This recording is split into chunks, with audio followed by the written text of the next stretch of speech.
जरूरी सूचना है आप सभी स्टूडेंट्स के लिए। स्टडी फॉर सिविल सर्विसेज का Android app Google play store में आ चुका है, उसको प्लीज तुरंत इंस्टॉल कर लीजिए।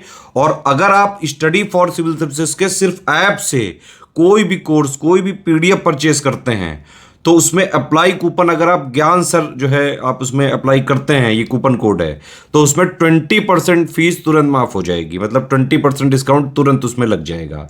ज्ञान सर लिखना है, नॉर्मली ज्ञान सर, स्मॉल लेटर में है सब कुछ, कोई स्पेस नहीं, कोई कॉलम नहीं, सिर्फ ज्ञान सर, GYANSIR। इस तरह से अगर कूपन कोड लगाते हैं आप ऐप में बाई करने से पहले, जो अप्लाई कूपन वाले में आता है, तो 20% का डिस्काउंट तुरंत मिलेगा। वीडियो देखिए।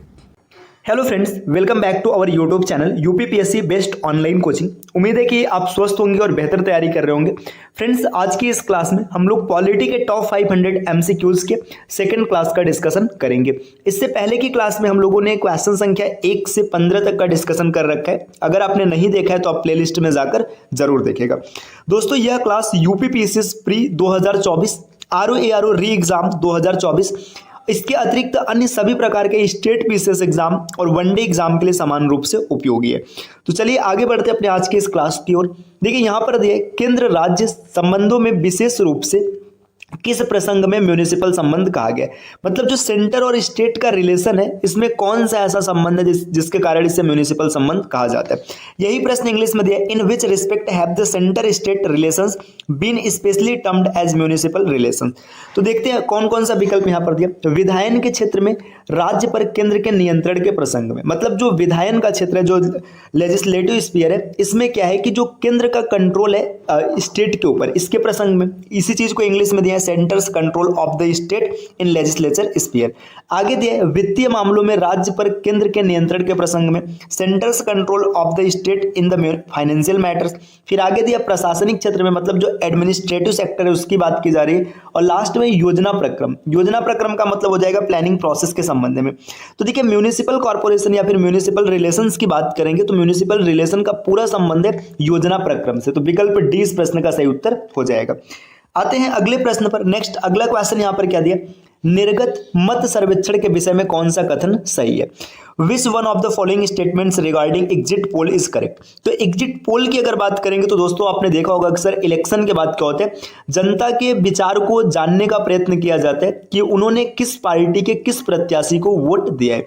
तो एग्जिट पोल का रियल मतलब होता है कि जनता के विचारों को जानना कि उन्होंने किस प्रत्याशी को मतदान किया है। तो चलिए देखते हैं कौन सा विकल्प सही होगा। निर्गत मत सर्वेक्षण अभिव्यक्ति का प्रयोग मतदाताओं के निर्वाचन क्षेत्र सर्वेक्षण को व्यक्त करता है, जिससे यह पता चले कि मतदाताओं ने अपने मताधिकार का प्रयोग किस प्रत्याशी के पक्ष में किया है ना। तो आप पहला ही विकल्प यहाँ पे सही बन जा रहा है ना। तो ये हो जाएगा exit poll is term to use denote a post election survey of voters regarding the candidate in whose favour they had exercised their franchise. तो इसमें सही उत्तर हो जाएगा विकल्प ए। मतलब इसमें यह जानने का प्रयास किया जाता है कि जनता ने किस प्रत्याशी को मतदान किया है। चलिए आते हैं नेक्स्ट अगले प्रश्न पर। प्रश्न संख्या 18 में क्या दिया, ये दिया है निम्नलिखित में से किस राज्य का मुख्यमंत्री बने बिना भारत का प्रधानमंत्री बना। मतलब कौन है जो, मतलब राज्य का मुख्यमंत्री तो नहीं बना लेकिन भारत का प्रधानमंत्री बन गया।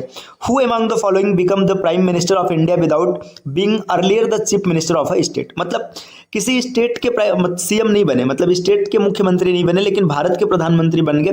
तो इसमें कौन कौन है, तो यहाँ पर देखिए अगर हम लोग बात करेंगे, मोरारजी देसाई ये पहले सीएम रहे थे, है ना। इसके बाद बात करेंगे चौधरी चरण सिंह, ये भी सीएम बने थे, उसके बाद पीएम बने थे। वीपी सिंह ये भी पहले सीएम बने फिर बाद में पीएम बने।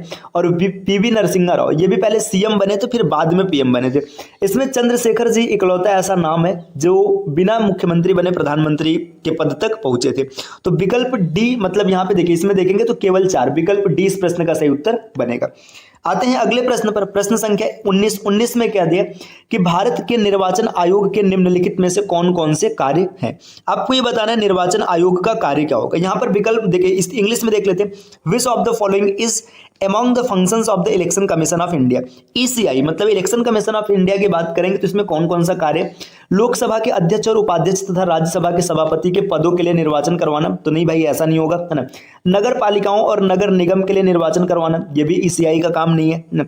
निर्वाचनों से उत्पन्न सभी संदेहों और विवादों का निर्णय, है ना। तो यहाँ पे देखिए, यहाँ पे देखेंगे निर्वाचन से उत्पन्न जितने भी संदेह और ये है विवाद है उनका निर्णय, तो ये भी नहीं है, तो इसका सही उत्तर हो जाएगा इसमें से कोई नहीं। तो विकल्प डी इस प्रश्न का सही उत्तर हो जाएगा। चलिए दोस्तों आते हैं नेक्स्ट अगले प्रश्न पर, प्रश्न संख्या 20 है ना। देखिए 20 में क्या दिया गया, भारत में विधिक निर्वाचनों के लिए निम्नलिखित में से कौन कौन सी निर्वाचन प्रणालियां स्वीकृत की गई है। Which of the following electoral systems have been adopted for various elections in India?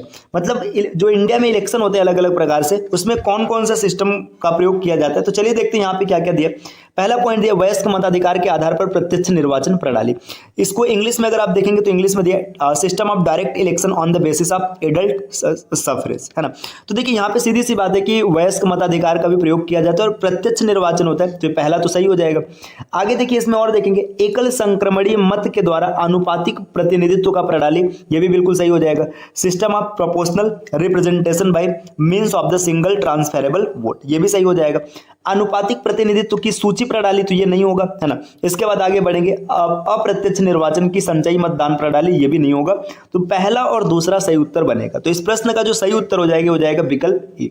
आते हैं प्रश्न संख्या 21 पर। अगला प्रश्न यहाँ पर क्या दिया, देखिए निम्नलिखित में से किस कर का आरोपण केंद्र करता है परंतु संग्रह और विनियोजन राज्य करते हैं। देखिए यहाँ पे पूछा जा रहा है which of the following taxes are levied है ना by the union and collected and appropriated by the state. मतलब लगाता तो केंद्र सरकार है, लेकिन उसका जो वसूली करना है और फिर जो उसका विनियोजन करना है ये कौन करता है, राज्य सरकार। तो ये है स्टाम्प ड्यूटीज। मतलब जो स्टाम्प शुल्क होता है ये ऐसा होता है कि इसका जो इसे लगाया जाना होता है ये केंद्र सरकार द्वारा लगाया जाता है, परंतु इसका जो संग्रह और विनियोजन है कौन करता है, राज्य करता है। चलिए दोस्तों आते हैं अगले प्रश्न पर, प्रश्न संख्या 22 में क्या दिया है, निम्नलिखित में से किनकी नियुक्ति भारत के राष्ट्रपति के द्वारा की जाती है। Who among the following is appointed by the president of India. अब इसमें से कौन कौन है जो प्रेसिडेंट ऑफ इंडिया के द्वारा इलेक्ट किया जाता है। तो अगर बात करेंगे वित्त आयोग का अध्यक्ष, ये मतलब चेयरमैन फाइनेंस कमीशन का ये होता है। नीति आयोग का उपाध्यक्ष, ये नहीं होगा, है ना। इसके बाद राज्य संघ राज्य क्षेत्र का मुख्यमंत्री, मतलब जो यूनियन टेरिटरी है वहां के सीएम। तो पहला और तीसरा इसकी नियुक्ति भारत के राष्ट्रपति करते हैं, तो विकल्प सी इस प्रश्न का सही उत्तर बनेगा। नेक्स्ट आते हैं अगले प्रश्न पर। अगला प्रश्न यहाँ पर क्या दिया, प्रश्न संख्या 23, भारतीय संविधान की आधारभूत संरचना के सिद्धांत का तात्पर्य है कि the basic structure theory of the constitution of India implies that. अब जो कॉन्स्टिट्यूशन ऑफ इंडिया की बेसिक थियरी ये क्या कहती है, तो इसके बारे में हम लोग देखेंगे। देखिए इसमें संविधान के कुछ लक्षण ऐसे अनिवार्य है उनका निरसन नहीं किया जा सकता। देखिए certain features of the constitution are so essential to it that they cannot be abrogated। मतलब कुछ ऐसे लक्षण है जिनका कभी भी निरसन नहीं किया जा सकता। तो ये बिल्कुल सही हो जाएगा इस प्रश्न का उत्तर विकल्प ए। जब एक सही हो गया तो इसके आगे पढ़ने की कोई आवश्यकता ही नहीं है ना। देख लेते हैं फिर भी, मूल अधिकार को ना तो कम किया जा सकता और नहीं छीना जा सकता है, तो ऐसा नहीं है। मूल अधिकार आपने पढ़ा होगा, मतलब अलग अलग परिस्थितियों में भेदभाव किया जाता है कुछ जगह। संविधान का संशोधन केवल अनुच्छेद 368 के विहित प्रक्रिया से ही किया जा सकता है, ऐसा नहीं है ना। फिर आगे यहाँ पर ये भी गलती हो जाएगा। चलिए आते हैं नेक्स्ट अगले पॉइंट पर, प्रश्न संख्या 24 का क्वेश्चन क्या है, दिनेश गोस्वामी समिति का संबंध था। The Dinesh Goswami committee was concerned with. तो आपको ये बताना है कि दिनेश गोस्वामी समिति जो इसका संबंध किस तथ्य से था, तो बैंकों के राष्ट्रीयकरण की समाप्ति, तो ऐसे बैंकों के राष्ट्रीयकरण से नहीं जुड़ा था, है ना। इसके बाद देखिए यहाँ पर दिया निर्वाचन सुधारों से, तो जो इलेक्टोरल रिफॉर्म्स थे इसी से इनका संबंध था दिनेश गोस्वामी समिति का। चलिए नेक्स्ट बढ़ते हैं अगले प्रश्न पर, प्रश्न संख्या 25 में क्या दिया गया, 25 नंबर का क्वेश्चन है, निम्नलिखित में से किसका भारत के संविधान में तो स्पष्ट उल्लेख नहीं है पर परंपरा के रूप में पालन किया जाता है। Which one of the following is not explicitly started in the constitution of India but followed by the convention. मतलब कौन सा ऐसा तथ्य है जिसका संविधान में तो उल्लेख नहीं किया गया लेकिन परंपरागत रूप से इसका पालन किया जाता है। तो वित्त मंत्री निम्न सदन का सदस्य होना चाहिए, ये नहीं है ना। यदि प्रधानमंत्री निम्न सदन में बहुमत खो दे तो उसे त्याग पत्र दे देना चाहिए, यही इसका सही उत्तर होगा। मतलब ये इसका उल्लेख संविधान में नहीं है लेकिन इसका पालन किया जाता है। आते हैं अगले प्रश्न पर, प्रश्न संख्या 26 में क्या दिया, देखिए निम्न में से किन राज्यों में लोकायुक्त अधिनियम के दायरे में मुख्यमंत्री को भी लाया गया है। मतलब देखिए कौन सा ऐसा अधिनियम है ना जिसमें क्या किया गया, मतलब कौन सा ऐसा राज्य जिसमें लोकायुक्त अधिनियम के अंतर्गत मुख्यमंत्री को भी रखा गया, तो गुजरात और मध्य प्रदेश, ये इसका सही उत्तर हो जाएगा विकल्प बी। चलिए दोस्तों नेक्स्ट आते हैं अगले प्रश्न पर, प्रश्न संख्या 27 के भारत में स्थानीय शासन के विषय में निम्नलिखित में से कौन सा सही नहीं है। Which one of the following is incorrect in the respect of local governance in India. बात करेंगे लोकल गवर्नेंस ऑफ इंडिया, तो इसके संबंध में कौन सा तथ्य सही नहीं है देखिएगा। यहाँ पे दिया भारतीय संविधान के अनुसार परिसंघीय प्रणाली में स्थानीय शासन जैसी कोई स्वतंत्र कोटि नहीं है। भाई सीधी सी बात है कि स्थानीय शासन जैसी कोटि है ना, तो ये गलत हो जाएगा, तो यही सही नहीं होगा। जब ये सही नहीं है तो यही इस प्रश्न का उत्तर बन जाएगा। आपसे पूछा है कि कौन सा सही नहीं है। चलिए नेक्स्ट बढ़ते हैं अगले प्रश्न पर। अगला प्रश्न है प्रश्न संख्या 28 में क्या दिया है, यदि किसी राज्य विधानसभा के निर्वाचन में निर्वाचित घोषित होने वाला प्रत्याशी अपनी जमानत राशि खो देता है तो इसका अर्थ है कि देखिए, if in an election to a state legislature assembly the candidate who is declared elected loses his deposit, it means that, देखिए उस जमानत राशि खो देता है, इसका मतलब है कि जमानत उसकी जब्त हो गई। अब जमानत जब्त होने का मतलब क्या, आपने पीछे पढ़ा होगा कि जब 1/6 अगर इतना वोट नहीं प्राप्त कर पाते तो उनकी जमानत राशि जब्त हो जाती। तो 1/6 वोट न प्राप्त करने की कंडीशन क्या है, ये कंडीशन है कि उसे बहुत कम वोट मिले। अब बहुत कम वोट कैसे मिलेगा, जब प्रत्याशी ज्यादा हो जाएंगे। जैसे इमेजिन करिए कि एक जगह मतलब टोटल 100 वोटर्स हैं, अब यहाँ पर 10 कैंडिडेट मतलब खड़े हो गए। अब जब 10 प्रत्याशी इलेक्शन में भाग लिए तो क्या होगा कि यहाँ पे वोट का बंटवारा हो जाएगा। तो सीधी सी बात है 1/6 मतलब 17 वोट के आसपास चाहिए एक लोग को, तो नहीं मिल पाएगा। तो सीधी सी बात है कि जो इलेक्शन लड़ने वाले प्रत्याशी हैं इनकी संख्या बहुत ज्यादा होगी, तो निर्वाचन लड़ने वाले प्रत्याशियों की संख्या बहुत अधिक थी। ये इसका सही उत्तर बनेगा। नेक्स्ट आते हैं प्रश्न संख्या 29 पर। देखिए 29 नंबर का क्वेश्चन क्या दिया, भारत में निर्वाचन प्रक्रम के आरंभ के विषय में निम्नलिखित में से कौन सा सही है। आपको ये बताना है which one of the following is correct in respect to the commencement of the election process in India. तो आपको ये बताना है कि जो इलेक्शन प्रोसेस है उसके कमेंसमेंट में कौन सा तथ्य सही है। तो अगर बात करेंगे, देखिए सरकार द्वारा निर्वाचन की सिफारिश और निर्वाचन आयोग द्वारा निर्वाचन की अधिसूचना जारी किया जाना। देखिए the recommendation of election is made by the government and it the notification for election is issued by the election commission. तो यही इसका सही उत्तर हो जाएगा, विकल्प ए। आते हैं अगले प्रश्न पर। प्रश्न संख्या 30 में क्या दिया, निम्नलिखित में से कौन से ऐसे मामले हैं जिन पर कम से कम आधे राज्यों की विधानसभाओं के अनुसमर्थन से ही संवैधानिक संशोधन संभव है ना। Which of the following are matters on which a constitutional amendment is possible only with the ratification of the legislature of not less than 1/2 of the state, है ना। तो इसके बारे में बताना है। तो अगर 30 की बात करेंगे तो देखिए इसमें क्या हो जाएगा, राष्ट्रपति का निर्वाचन ये इस दायरे में आएगा, है ना। संसद के में राज्यों का प्रतिनिधित्व ये भी आएगा। 7वीं अनुसूची में कोई भी सूची ये भी आएगा। तो पहला, दूसरा, तीसरा इस प्रश्न का सही उत्तर हो जाएगा विकल्प ए, क्योंकि चौथा यहाँ पर देखिए विधान परिषद की समाप्ति इसका उल्लेख नहीं होगा। तो ये आज के 15 प्रश्न रहे। इस 15 में से आपके कितने क्वेश्चन सही बने आप इसको कमेंट करके बताइएगा। इस प्रकार की क्लासेस निरंतर आपको मिलेगी, इसके लिए आप यूपीपीएससी बेस्ट ऑनलाइन कोचिंग के इस यूट्यूब चैनल को सब्सक्राइब कीजिए।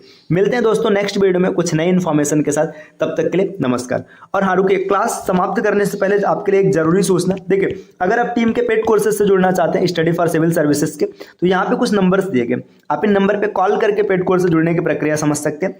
ये ज्ञान सर का व्हाट्सएप नंबर है, आप यहाँ से व्हाट्सएप के माध्यम से भी जानकारी प्राप्त कर सकते हैं। इसके अतिरिक्त अगर आप इन चीजों को और आसानी से प्राप्त करना चाहते हैं तो यहाँ पर कुछ QR कोड दिए गए, आप इनको स्कैन कीजिए और तुरंत जानकारी प्राप्त कीजिए। तो दोस्तों आप एक बार इसका इस्तेमाल जरूर कीजिए। चलिए अब आपसे मिलते हैं अगले वीडियो में कुछ नए कॉन्सेप्ट के साथ, तब तक के लिए नमस्कार।